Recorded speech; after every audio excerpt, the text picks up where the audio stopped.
It takes incredible courage for a child to come forward and speak out about abuse. For many, it means accusing a relative or someone else they trust and then testifying about it in court. A courtroom can be a very intimidating place, doesn't matter what age you are. But there is a new child-friendly courtroom that is intended to make the experience a little more comfortable.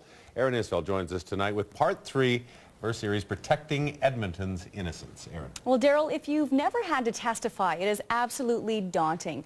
The child does do an interview prior to this, a videotaped interview, but they are still required to answer questions in the courtroom. Well, thanks to some new technology and a community group that cares, the task is now a bit more manageable.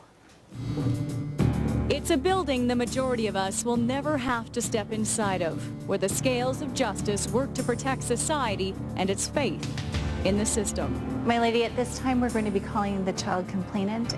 The courtroom can be a daunting place for anyone, but imagine being a child forced to testify in a court of law. These are not uncommon cases. Unfortunately, it's the reality. But on average, judges like Donna Reed preside over half a dozen sexual assault trials a year where the alleged victims are children. We're asking them to do an adult thing, coming to court and tell the most embarrassing, stressful experience that they've ever had in their life. And we expect them to do that in front of a courtroom full of people. And we have adult witnesses who can't do that. I tried to draw her a picture of how the courtroom would be. This mother agonized over the day her daughter would have to stand up to the accused, a daycare worker. To this day, she fights back the emotion, drawing on her strength. She was really afraid that he was going to come running up and try and hurt her before she would have a chance to say anything. It's that fear of seeing the suspect in court that causes a child to freeze, to forget, to even agree with false information. And the sad thing is that sometimes just to get out of here, the kid will say anything. It's necessary for these young kids to give evidence. Now, we've made that as easy as we can with this new courtroom. Court of Queen's Bench, Courtroom 411.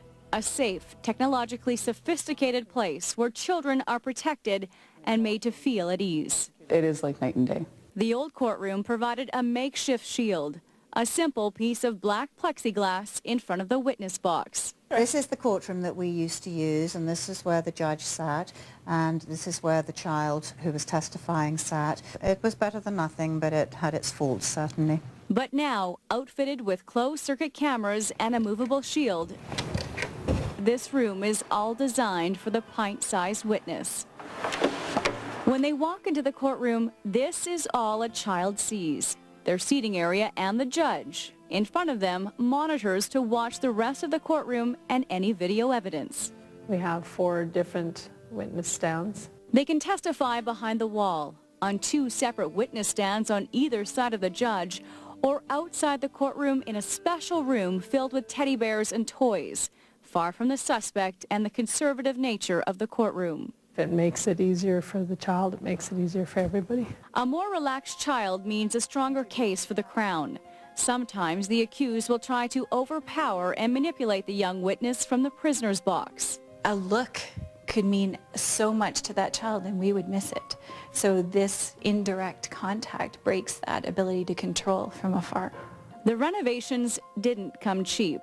It's something the government supported but didn't have the funds to pay for. It really tugged at our heartstrings. That's when the Oilers Community Foundation stepped in with a $75,000 check for the Zebra Child Protection Center. This is the community saying, this may not be my child, but it could be my child.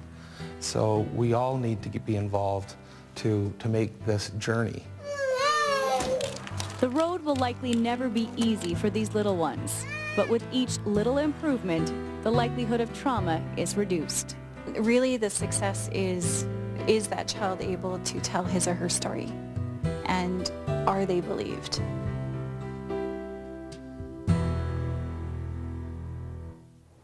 This courtroom is on the 4th floor of the Court of Queen's Bench side of the law courts. The provincial courts also have a child-friendly courtroom.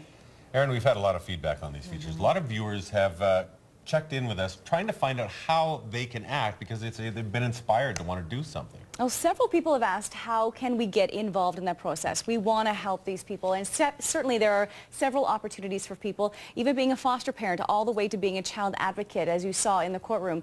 If you'd like more information on being a volunteer, there is that information now on our website, ctvedmonton.ca. Erin, we've been inspired. We've also learned a lot from your series. Thank you so much. You're welcome.